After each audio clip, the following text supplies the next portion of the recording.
The Fed has delivered a supersized cut, and EM central bankers, like the Reserve Bank, will now have to face up to a 4.4% Fed funds rate by year end and as low as 3.4% by end of 2025. So will dollars rush to emerging markets because you earn less on US bonds? Will the Reserve Bank have to cut rates to avert a rupee depreciation? The FOMC has also, remember, lowered the US growth forecast just marginally from 2.1 to 2% for the current year. It has upped the unemployment forecast to 4.4% from 4%. This will mean a slowdown in global growth, or will it? Then which stocks would be best bets for an Indian investor? For a 360-degree perspective on the Indian and global markets and macros, I have with me the JP Morgan Brain Trust. Sajid Chinoy, the economist, Sanjay Mukim, the head of equities and research, and Kaustubh Kulkarni, the head of country head in India. They've all been kind enough to come over ahead of their all-important investor conference on Monday. And so here's trying to get everything that foreign investors think about us. But first, Sajid, first things first, the Fed cut. What does this mean? Now is a Reserve Bank rate cut imminent in 2024? So first, let's talk about the Fed cut. And our US team had called for a 50 basis point cut, so this is not a surprise. I think what matters more than the quantum of whether this was 25 or 50 is why is the Fed cutting? Is the Fed cutting because the US is on the cusp of a recession? And our answer is no. In fact, if you look at the Fed Atlanta's nowcast, growth in the third quarter in the US is tracking 3%. The consumer is extremely solid. So the Fed moved because the balance of risk has now changed. They're much more comfortable that inflation is heading towards 2%, and they're a little bit concerned that the labor market has begun to soften. If you look at their own Taylor rule, right, about where rates should be, given this mix of unemployment and inflation, it should be at 3%, 3.5%. So there was this 250 basis point level shift that they had to undertake, and that's the way to understand this 50 basis point cut, that we may see more of it if the labor market slows in the coming months. Don't rule out another 50 in November if the labor market slows. But the point is that rates are now much above where conditions on the ground in terms of growth, inflation, the labor market are. The important part is the US is not slipping into recession just as yet. So they're cutting, in a sense, from a position of strength. This was a happy cut because inflation is coming off faster than they actually thought. What does this mean for emerging market central banks, Lata? There are going to be a lot of idiosyncratic factors. We should not rush to India. First, India. Well, let me just lay the backdrop by saying Brazil hiked yesterday by 25. Bank Indonesia cut by 25 even before the Fed. So a lot of idiosyncratic factors will matter for emerging markets. I think for the RBI, again, the news is incrementally positive, that despite a slight upside surprise to CPI last month, despite the fact that September CPI could bounce back to 4.8 or 4.9, there's more conviction now with every passing week and every passing month that food inflation is going to gap down. We've had a strong monsoon. It looks like a good sowing season. Global so food for domestic prices are reasons, benign. you're saying? So, but I do think the RBI will want to see a little bit more data. So we actually think in October they'll still hold their gunpowder. They'll want a little bit more conviction that yes, food inflation after 3 years of being sticky is finally going down. And as the governor keeps saying, it's not about being at 4% for a month. It's about durably seeing 4% for the next few quarters. But this does, I'll end by saying, if the Fed cutting this year increases the odds of a soft landing in the US, that's a very good global environment for risk assets and emerging markets in 2025.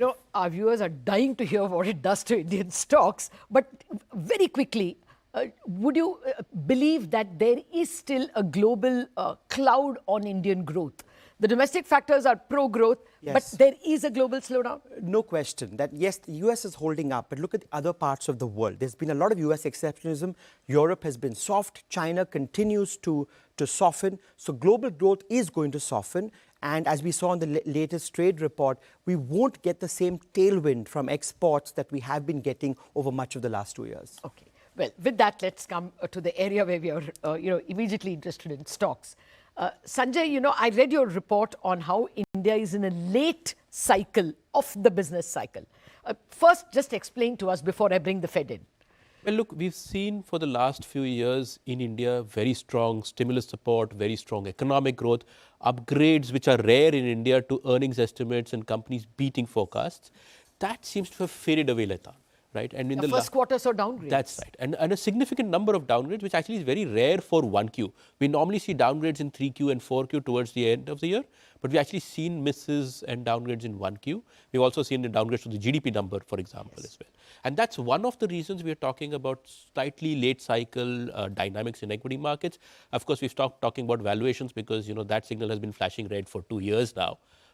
But in terms of growth, in terms of outcomes of companies, earnings momentum also, it does appear that we are more than through a significant upcycle in the equities market at least. Okay, so therefore, is it don't avoid equities, or is it some kind of equities? Well, that's a bit hard. What would your preferences? Right. So it's difficult to say avoid equities entirely because, of course, let's say if you're a local investor, Lata, and this is one of the challenges. Where else will I put my money? Exactly. Right. With the tax incentives that we have in the economy, equities still appear relatively decent on an expected return basis, right? And it's difficult, therefore, to say you sell everything and leave the market. It's the only thing that we argue is that a lot of corners of the market are propped up principally on liquidity. And when things turn, it is that liquidity that presents a risk. See, the one thing that people forget at the top of every bubble, we don't know when it will be, is liquidity, right? Bubbles burst because of liquidity issues. And therefore, our advice to investors is that in all of your participation, be cognizant of quality risks, right? Do not compromise on having Quality. Exactly, right? We So can't. you're never left holding a lemon. Exactly, because when the tide turns and you should not be unable to get out of your stock. No, but what is a typical late cycle stock that does well? If you're in the late cycle, obviously the big growth areas, consumption should not do well. What should do well? Well, as of now, we are overweight consumption, Lata, and this is because we've Both durables and FMCG? more durables for more FMCG, I beg your pardon, for now.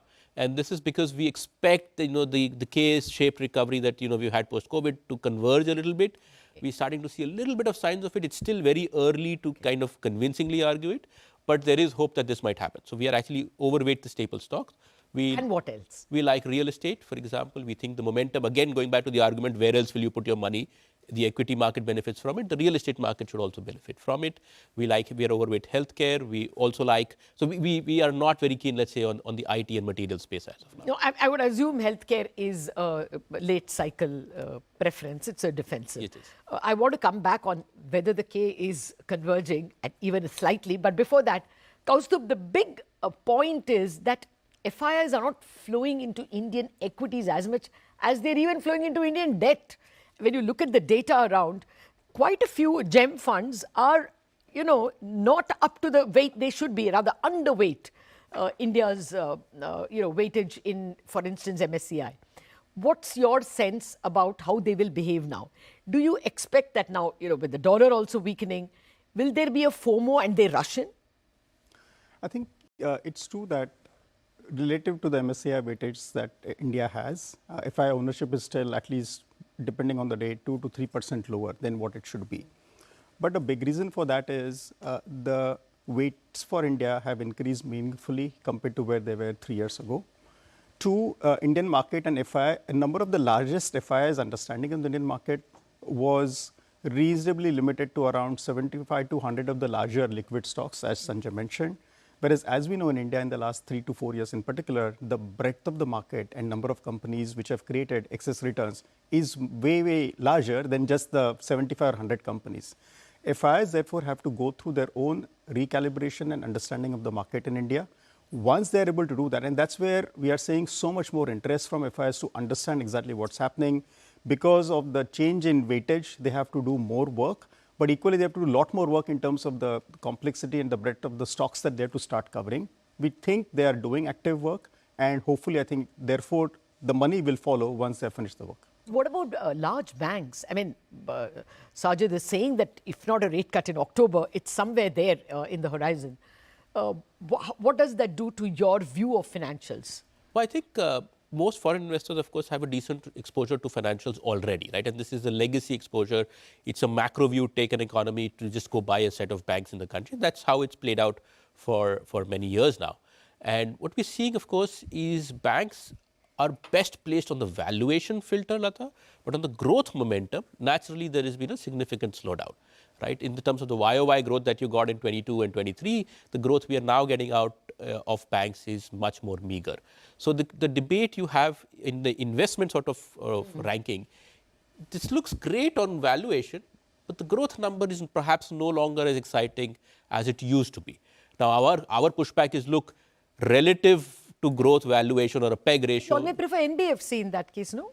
Yes, but NBFCs can be far more cyclical. Okay. Right. You have to take a cycle view, sector view, rate view, for example. Fair enough. I have more questions on the rate view as well and what it does to bank margins. As well, this very interesting point to make about whether the K is not widening, but probably lessening, and more important, dollar. Dollar and dollar rupee, where is it headed? All those questions to the JPM Brain Trust after the break.